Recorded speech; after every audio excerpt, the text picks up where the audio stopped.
Naunsak ka. Yes! Ako na sa third eye! Wala yan ikaw. Nasa third eye. Okay. Kay sakit tulugan ano. Ay, sorry kayo mo. Okay. You can speak smoothly to Alvin. So what's your problem, Alvin? Wala mo naman, lito ko. Yung nanguwit-nguwit ng kaniyan, naibog siguro ka. Naibog kang maribig? Wala ko mo eh. Okay. So, sige, ikaw dito ka sa likod maglingkod. Maglambyo mo para dili mo mag-away. Wa na'y kuhit-kuhitan. Okay, dismiss. Plus 99 akong bilo.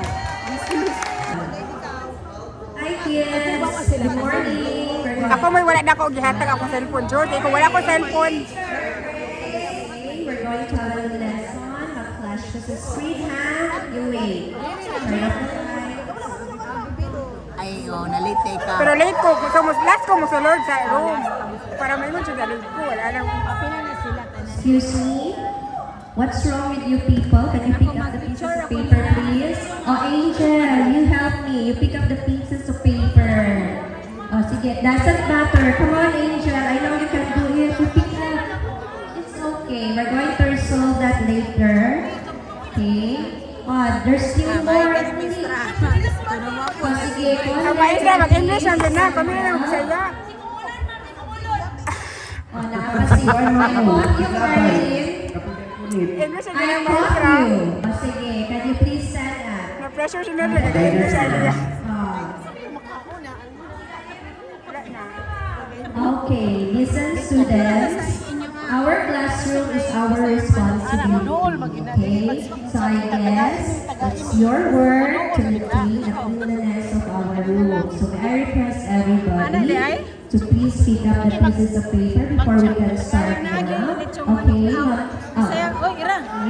I requested everybody to please Okay, thank you. Take your seats. Okay, settle down. Ready na ta? Are you sure? Okay, let's start the class now. That's all. Good morning! Please stand. Wala ka respeto. Good morning. Good morning! Mother. Pick up the piece of the paper under the chair. My paper, sir. 1, 2, 3, 4, 5, 6, 7, 8, 9, 10. Take your seat. Who is absent? Ano, wala po si Alamo. Asa mo si Alamo? Sir!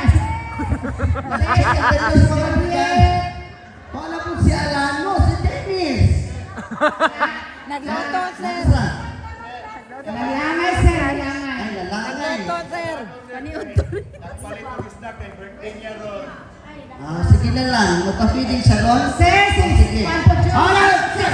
Answer this following, okay?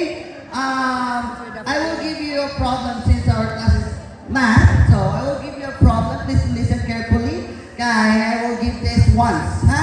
Kas-ara give me what na ilang mga tana, okay? Keep quiet.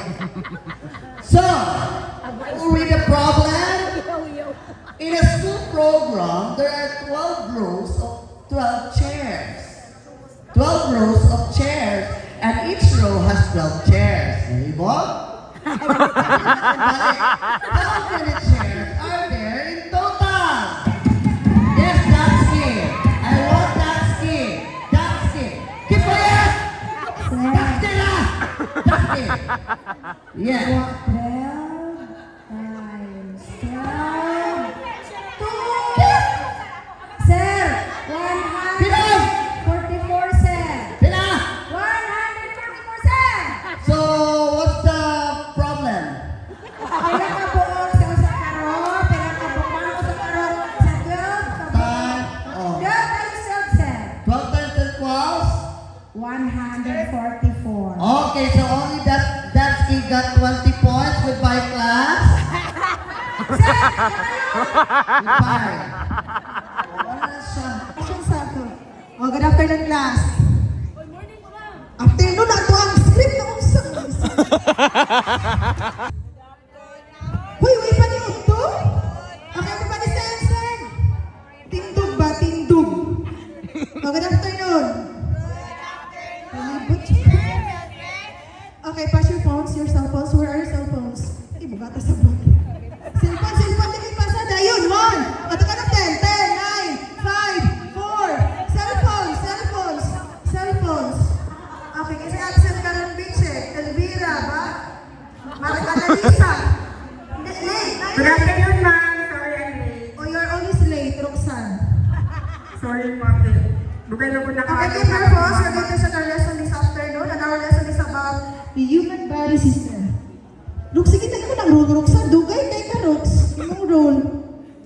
Ay, phone. Wala ko cellphone, ma'am. Ay, kita ko. Wala ko. Elector man, Jude. Silver. Asan? Asan sa phone, Roxanne?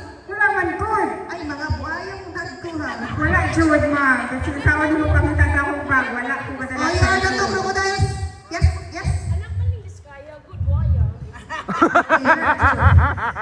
Pilipinas, murdoy kayo tapos buhayang. Okay, okay, maratapang siya. Thank you. This my score is only 80 where it's supposed to be 90 because the first saying which is said on to be not proceed, it's supposed to be 90. Miss Lelaine, take your seat first. One chair there, over there. Thank you very much that you are going to complain your score, okay? You know, Miss Lelaine, in making an essay, I have a rubrics. For the content, I give you 15 points for the content. Then for the grammar, 10 points, and then the cleanliness is 15 points. But your work is very dirty. Ma'am, I'm saying this. You did not count the 10 points. It's supposed to be 70. Okay?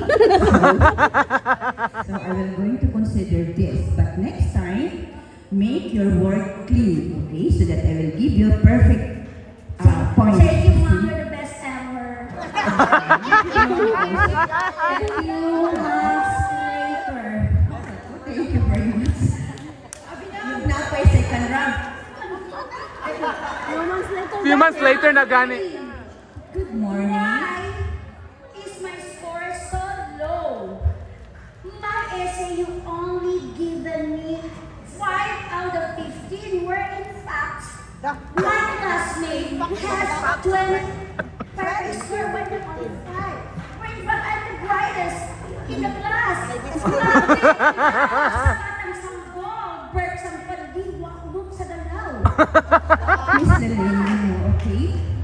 I am only the secretary of your works, no? No more, no less. I have a rubrics, Miss Lelaine. For the first quarter, I will give you already a consideration. So this time, no more. How come I get 5? Because you deserve it.